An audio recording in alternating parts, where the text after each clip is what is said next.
Con doña Mariana Negra, licenciada, una periodista destacada, hacíamos memoria de algunos amigos antiguos en el periodismo, ¿no? Muy bien.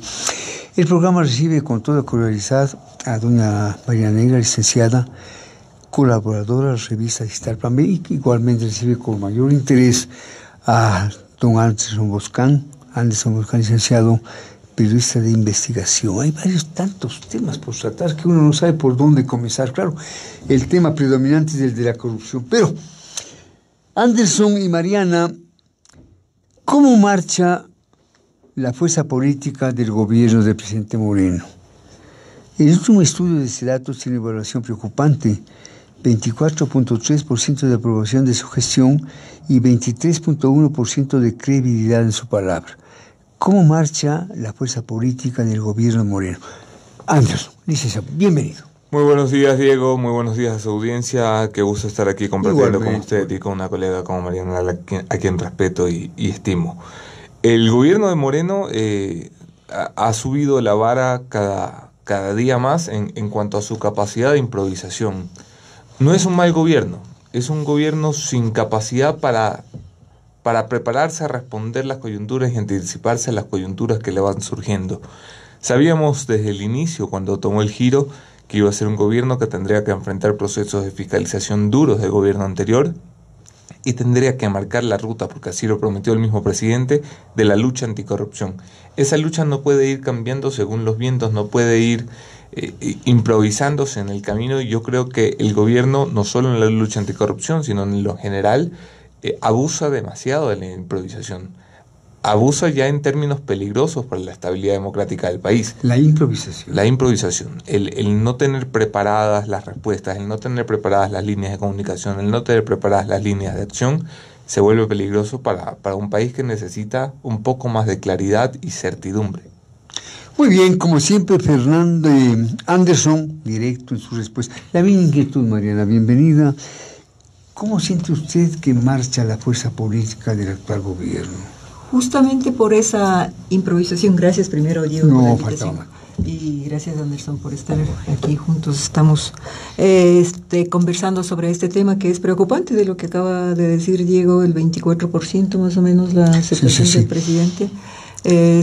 Dicen los expertos que quien baja del 30% ya está en zona de riesgo en materia de política y se pone en una situación peligrosa. Eso yo he escuchado a algunos expertos en cuestiones de estadísticas, ¿no? Y pues sí, el asunto de la improvisación, el asunto de no tener un panorama claro de qué es lo que se quiere hacer en cuanto a la lucha grande que es en este momento y la que más preocupa a la ciudadanía, creo que es el asunto de la corrupción. Me parece que eso podría estar debilitando, porque hay veces en los que pareciera que se pierde el rumbo, pero debe ser también por tanto caso de corrupción y es un panorama abrumador, ¿no? Desde luego, y que muchas de las gentes que estaban involucradas o están involucradas en la corrupción, en este momento algunas a lo mejor están todavía incrustados dentro del gobierno, y eso debilita todas las acciones, e incluso pueden ser una especie de topos que están trabajando, columna, ¿no? Más o menos, porque alguna función deben haber adquirido pues dentro de 10 años de trabajo valga la redundancia, en el gobierno anterior. Entonces debe haber algún tipo de sentimientos o algún tipo de consignas, y realmente me parece que este gobierno lo que no hizo es una limpieza profunda de personas. Ahora, Mariana y Anderson, la circunstancia es realmente difícil, ¿no? También hay certezas, ¿no? Por ejemplo, hay certeza esto del BID, también hay, digamos, manifestaciones ciertas sobre la lucha contra la corrupción, y ahí tenemos, por ejemplo, la actuación de la fiscal general, ¿no? Sí, desde luego. En el asunto económico que dice, pues parece que viene afirmándose el país. Pero la gente no le satisface totalmente esa situación, porque siente los problemas de bolsillo en este momento, siente problemas de desempleo. Y básicamente es Quito una de las ciudades muy afectadas. Ayer estaba leyendo en el periódico que decía que entre las ciudades que mayor índice de pobreza tiene están Milagro y Quito. ¿Por qué Quito? Porque es el centro administrativo en el que está la burocracia, y es la burocracia la que ha salido pues mucha gente, ¿no? Desde luego que tiene sus necesidades el Estado en este momento de hacer sus reajustes, pero son de impacto social, y ese impacto social está aprovechándose la oposición para en este momento estar haciendo convocatorias, incluso convocatorias golpistas. Hoy hay tres marchas callejeras. Sí, eso le va a poner una situación incómoda. Y también tiene su intencionalidad política, ¿no? Desde luego. Sí. Y una cosa muy sensible en este momento de la que está hablándose es el asunto del IVA, ¿no? Sí, subir el IVA es una cosa terrible. Es el tema de la segunda charla esta mañana en Buenos Días, ¿no? Sí. Anderson, su propio comentario, y le pregunto, ¿cómo calificaría la lucha anticorrupción del gobierno? ¿Es efectiva? ¿Nos conviene el acuerdo que se está analizando con la Odebrecht? A ver, Anderson. Yo empiezo primero por la generalidad, que es la lucha anticorrupción del gobierno. Me parece que más que el gobierno, el Estado ecuatoriano está demostrando no estar apto para dar la pelea más que contra la corrupción, que es lo que ha obsesionado a este país. Debería empezar a obsesionarlos la impunidad. Hay que pelear contra la impunidad, que es el mensaje que anima a los políticos a seguir metidos en la corrupción.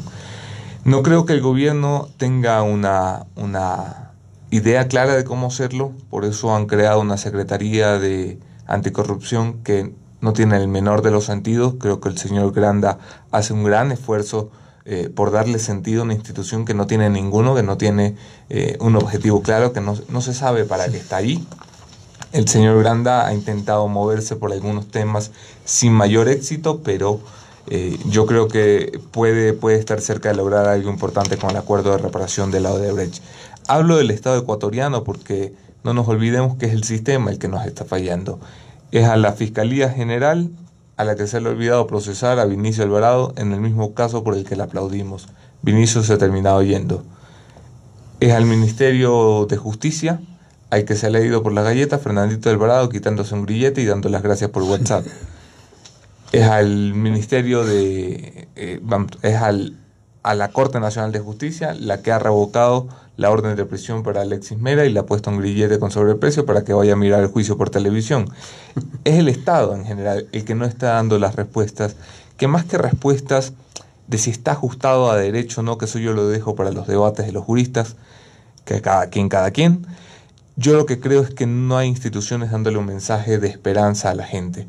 Han sido 12 largos años en los que hemos esperado que el sistema de justicia funcione. Evidentemente, estos mensajes no ayudan a devolver la confianza al ciudadano en sus instituciones. Instituciones que no están podridas y que hay que tumbar. Instituciones que tienen gente decente dentro, que quiere trabajar y cambiarlas. Pero estos mensajes no nos dejan confiar en ellos. Yo no puedo confiar en los jueces de la Nacional después de una decisión como la de Alexis Mera. Yo no puedo confiar en la Fiscalía ecuatoriana después de limitar selectivamente el periodo de la investigación, dejando por fuera 2011, donde hay casos escandalosos de sobornos, y 2017, donde se involucra al actual presidente de la República.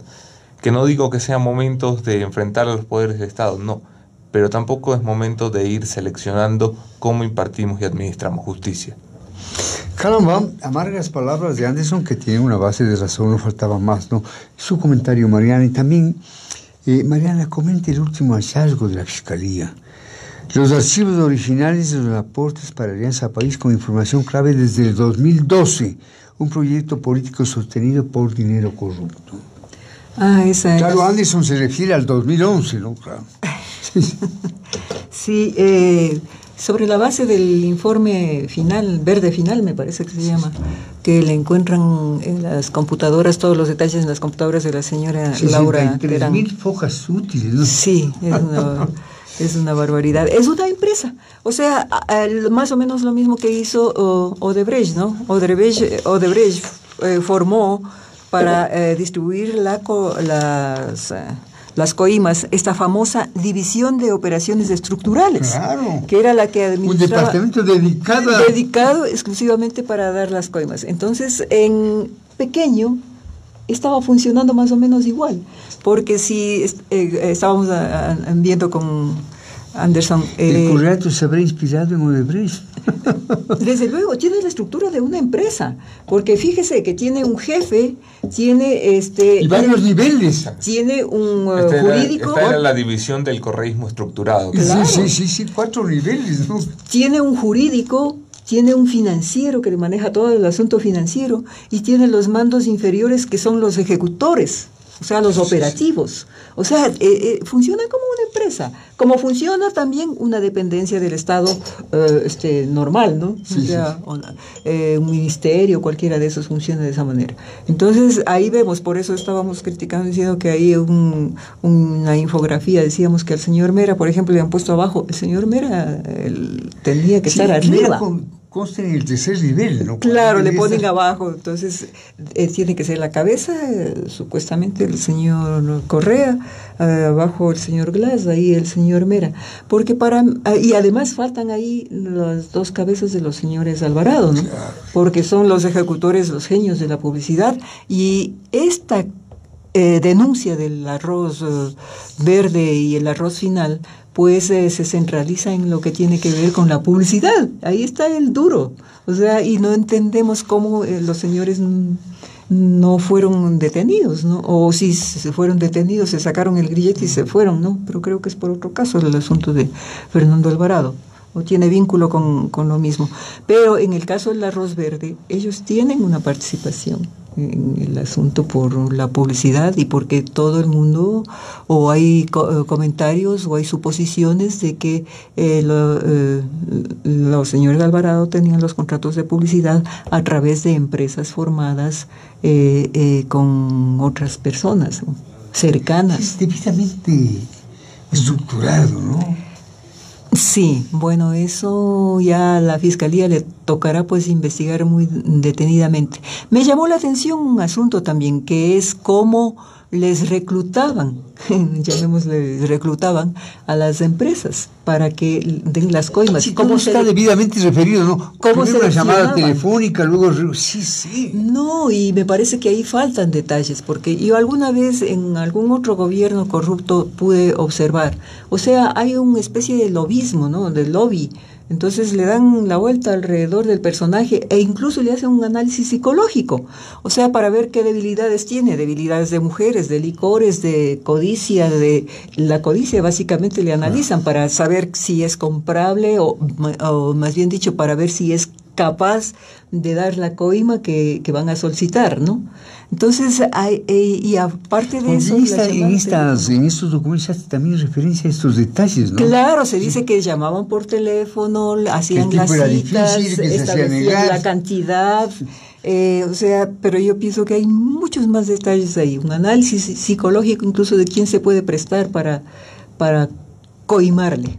O sea, es todo un proceso, realmente una cosa impresionante de cómo se dedicaron a manejar la corrupción en el gobierno anterior. Y parece que eso les quitó tiempo para administrar bien la economía del país, ¿no?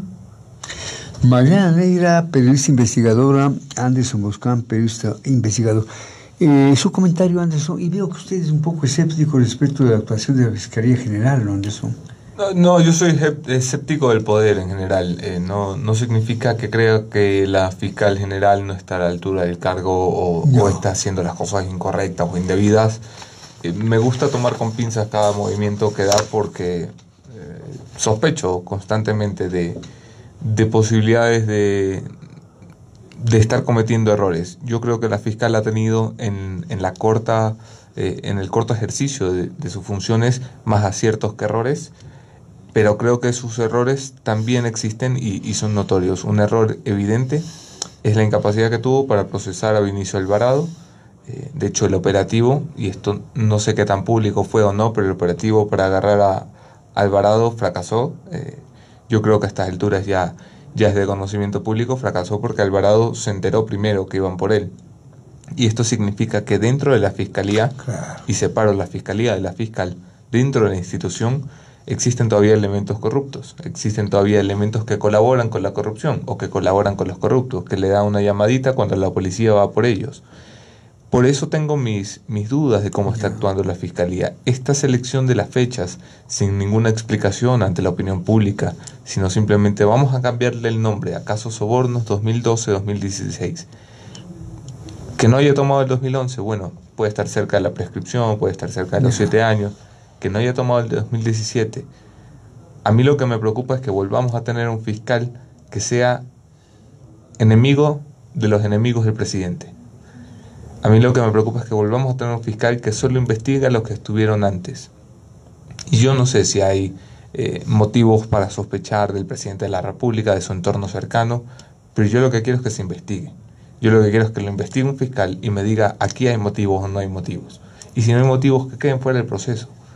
Pero lo que no podemos volver a tener es una justicia selectiva, que eso es lo que ha destruido básicamente el Ecuador, no en los últimos 10 años, desde el retorno a la democracia. El tener un fiscal que a los únicos que investiga es a los enemigos del poder de turno, no le hace bien a este país, y yo aspiro y espero que la doctora Salazar se aleje de ese camino lo más pronto posible. Muy bien. Mariana, ¿cuál es su reacción al conocer que los dineros que Alianza País obtenía ilícitamente a través de sobornos se usaban a pastas de enriquecer a los funcionarios corruptos para custodia de Correa y sus festejos? Sí, pues esa era parte casi anecdótica y muy tomada en cuenta por ellos, muy de la gozadera eran, ¿no? O sea, hacían fiestas. Yo me acuerdo de una fiesta, por ejemplo, en Nueva York. Yo tengo un recorte de un periódico el señor Patiño, se fue a hacer una fiesta en Nueva York. Chicas, fue, pero tremenda. O sea, yo no sé si eso estará. Yo no sé, por ejemplo, si estará los viajes del, ¿cómo se llama? Bosé. Quiero ser tu amante bandido, ¿no? Sí. No sé si también estará eso dentro de esto, pero ahí también parece que había otro tipo de identificaciones, ¿no? Omito comentarios. Pero el círculo rosa. Y tenían una seguridad. Lo que demuestra este asunto es que tenían una seguridad sobre la seguridad, o sea, ordinaria, ¿no? Sí. O sea, contrataban por contratar, doble seguridad. ¿O será para que les cuidara? ¿Habría sido para que cuiden a sus candidatos? No sé, no entiendo realmente. Y el asunto de las fiestas, como ya decimos, pues eso es pan de cada día, y creo que no están contabilizadas todas ahí. O sea, es una parte de los sobornos. Estábamos hablando justamente con Anderson de que parece que es el paquete del menudeo del soborno, ¿no? O sea, de ese soborno pequeñito que para comprar las gorritas, para comprar las banderas, para financiar los sándwiches, los viajes, las concentraciones y todo eso. Y parece que por eso se abrió mucho la empresa, porque están hablando de 39 personas que estaban trabajando en esto, ¿no? Y eso, pues, creo que dejó huecos, situaciones que fueron vistas por alguien que dio el soplo que nos hace descubrir esto a los medios de comunicación, porque felizmente, digo yo, la participación de los medios de comunicación ha sido muy, muy, muy valiosa para descubrir esta cantidad de corrupción que se ha dado en la década pasada. Yo soy buen lector, estaba leo de cabo a rabo, ¿no? Y ahí me enteré que, por ejemplo, este grupo musical Pueblo Nuevo, vinculado al correo, tuvo ingresos por más de $1 millón. Y dice que no sabe nada, ¿no? Que eso, de brasileños no sabe nada, dice el señor pues Mora. Aquí nadie sabe. Sí, solamente que le conoce a Neymar, dice. Bueno, todos les dio amnesia. La lista y cosas, no voy a dar hasta mañana, hay unos nombres y unas... y también yo creo que este es el ejemplo más triste de la corrupción que hemos percibido en mi vida, que hemos visto muchos, pero este es triste porque estábamos seguros de que nos había gobernado una banda de delincuentes. Lo que estamos seguros ahora es que nos ha gobernado el lumpen, lo más bajo de la delincuencia, gente capaz de robar y usar recursos públicos para pagarse una torta de cumpleaños, para pagarse una guitarreada con sus amigos, gente que no tenía ningún límite. Ya no digo que separo entre lo que está menos mal y lo que está terriblemente mal en el ámbito delictivo, pero utilizar los fondos públicos para las banalidades que hemos visto que se usaban. Y acá en el plano de la ratería, ¿no? Sí. En el plano de la ratería. Sí. Tiene razón. Eso hacíamos un balance con Anderson, en el sentido de que parece que hubo niveles de corrupción. Este que estamos hablando ahorita de la ratería, más o menos, y el otro de la gran corrupción, que es que se hace a través de los paraísos fiscales, los bancos y todo eso, donde a lo mejor participan 5 personas en todo ese engranaje de dar forma a la coima, ¿no? O de hacer llegar a la coima a su destino. Entonces, parece que ellos manejaban niveles. Incluso se manejan niveles, sospechamos, en el asunto del porcentaje de la coima. En determinados en niveles menores, de cantidades menores, creo que había un porcentaje más alto. Y en cantidades mayores, los brasileños hablan, por ejemplo, de una coima del 1%, 3%. Entonces, por eso no se puede hablar de una cantidad precisa de cuánto mismo es la coima. Por ahí he escuchado que dicen 35.000 millones, pero haciendo cálculos de las compras públicas y todo eso, yo saqué alguna vez una nota que más o menos sale como 6.500 millones, ¿no? Pero sin tomar en cuenta también los negocios que hacen, las comisiones que recibían, por ejemplo, en la comercialización del petróleo, que es bárbaro. No estamos hablando todavía del asunto de armas, no estamos hablando de seguridad. Nos falta hablar de las construcciones escolares, totalmente. Nos falta hablar de las construcciones de salud y las compras de salud, porque las compras de medicina se habla horrores, ¿no? Por ahí se habla de 200 millones, 400 millones en el negociado de las medicinas. O sea, está verde. Y aquí hablaba pues Anderson del asunto de la Secretaría que yo apunté, la Secretaría Anticorrupción. Realmente yo no sé para qué sirve Secretaría Anticorrupción, porque es otro órgano del Estado, cuando de lo que debería más bien fortalecerse es la veeduría de la ciudadanía, porque somos los ciudadanos los que estamos preocupados. El Estado ya sabemos que está trabajando. Hay una Comisión Nacional Anticorrupción. Sí, ¿no? Sí, pero no está. Recibe fondos del Estado. No está por demás, pues, que otros organismos civiles se formen. La semana anterior estuvieron aquí 2 personajes. Uno de ellos, que conoce el medio, también habló de que hubo en esa época periodistas coimados, ¿no? ¿Ustedes saben algo? No, seguramente no, porque mi círculo de periodistas se reduce a periodistas de cuya capacidad y entereza moral no dudo, pero no con la descarto tentación del dinero, ¿no? No descarto que más que periodistas coimados había periodistas serviles, que lo que recibían era un cheque para poder hacer funcionales al poder de turno. Y eso es algo muy común, lo vimos también en la Argentina de Kirchner, lo vimos también en la Venezuela de Chávez y de Maduro. No lo descarto, no conozco ninguno, pero... ¿Usted sabe algo, María? No se puede hablar así muy radicalmente de periodistas coimados, sino yo preferiría hablar de periodistas que han trabajado con el Estado y que se entregaron totalmente al Estado para hacer diferentes funciones, para tener cargos públicos, ¿no? Lo que se llamaba la prensa pública. Para tener cargos públicos. Ahora, yo no sé si están hablando dentro de este paquete del arroz verde, a lo mejor hay algún periodista, no tengo mayor conocimiento. Ahora, tampoco voy a decir que pongo las manos al fuego por los periodistas, porque sí hay algunos periodistas que se han desviado y pues... Recordemos un caso en el gobierno anterior, el caso de las frecuencias. En el caso de las frecuencias hay un compañero nuestro que estaba cobrando $200,000 por frecuencia. Y hubo un caso, y es un caso que llevó a juzgados. Entonces, no podemos poner las manos al fuego. Yo alguna vez conté como anécdota, yo era muy joven y era reportero de Palacio. Yo iba al Palacio, en esa época era la presidencia, el Ministerio de Gobierno y la vicepresidencia. Y me acuerdo, durante una dictadura, y me acuerdo que en la Secretaría de Comunicación había un coronel pequeñito, nomás que el jefe, de la Secretaría de Comunicación. Y yo estaba comenzando mis tareas, ¿no? Y alternaba con monstruos del periodismo, pues Sorón Ramírez, Carlos H. Vendara, unos monstruos. y me indicó una lista, me dijo, ¿quiere usted firmar esto? Le digo, ¿de qué se trata? Dice, bueno, como una especie, me dijo, de apoyo del gobierno, se les da una mensualidad, pero ahí estaban nosotros. Y con la firma.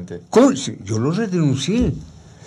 Bueno, pero yo lo denuncié. También es cierto que hay oportunidades en estos momentos de rescatar la otra cara del periodismo, que es una cara que a mí, que soy periodista raso y periodista novato, me anima mucho. Yo creo que es uno de los mejores momentos para el oficio, sí, después de muchos oscuros años. Un momento en el que hay periodismo digital como Plan B, que está recogiendo historias sociales, el medio que dijo que se ha involucrado en Odebrecht. Estamos hablando de Arroz Verde, que es un caso que viene de Cristian Zurita y Fernando Villavicencio. Sí. Quiero decir, es un momento en el que el periodismo está aportando una deuda que tenía pendiente con este país, que era precisamente sumarse a la lucha contra la impunidad. No, desde luego, hay periodistas, desde luego. Yo me uno pues a Anderson, y siempre en las conferencias así que me invitan a dar, yo digo que me siento orgullosa del periodismo de investigación ecuatoriano. Desde luego. Porque pelagatos, ¿cuántos son? 4 pelagatos, pocos pelagatos han sacado, pero todo a flote. Hay que empezar, creo, por el asunto yo hice algunos apuntecitos por aquí, los Panama Papers. ¿De dónde salen?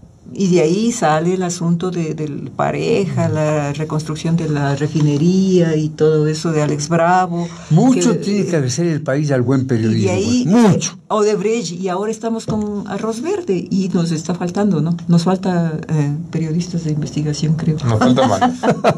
Bueno, vamos terminando. Anderson y Mariana, la recuperación de los dineros de la corrupción está en veremos. Y para salvarle al gobierno de apoyos económicos, se analice el alza del IVA. Los ciudadanos no hemos participado de la fiesta del poder, pero tenemos que pagar. ¿Cuál es su comentario? Una posible elevación del IVA, Anderson y Mariana.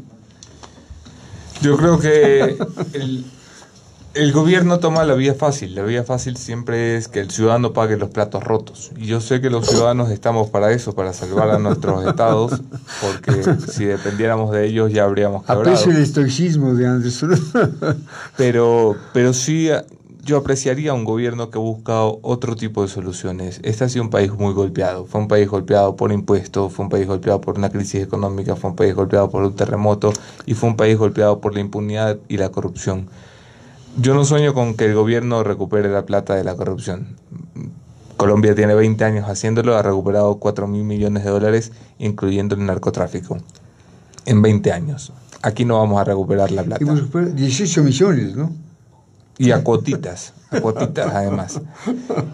Sí, pues son 13 de Sí, claro. Y a cuotitas, ¿cómo a cuotitas? Aquí, ojalá aquí nos dejaran pagar pagar los impuestos también a cómodas cuotitas a nosotros los ciudadanos. Sí. Pero subir el IVA al 16% es una muestra de insensibilidad del gobierno, es una muestra también de la falta de criterio económico, y me sorprende muchísimo de un ministro como Richard Martínez, que cada vez que se anunciaba la subida del IVA estaba en nuestros programas criticando esa medida en el gobierno de Rafael Correa. Me sorprende que sea él quien la vaya a ejecutar. Bueno, lo de la recuperación de las coimas, yo también soy escéptica, ¿no? Leí un artículo que decía de un presidente corrupto africano, me parece, que ya murió él y todavía seguía el proceso. Y ha pasado eso, ¿no? Con algunos, me parece que dictadores. Pero no hay que perder la esperanza. Yo creo que la ciudadanía, la sociedad civil, tiene que organizarse para hacer un reclamo y una presión para que se dé eso. Tiene que darse a una recuperación de por lo menos, ahorita no llegamos ni a los 100 millones en cuanto a coimas confirmadas que están procesándose dentro de la Fiscalía. Y estamos hablando de miles de millones. O sea que entonces, ¿cuándo vamos a recuperar si no ponemos una presión tanto para que las autoridades se conmuevan pues y agiliten la gestión que están realizando?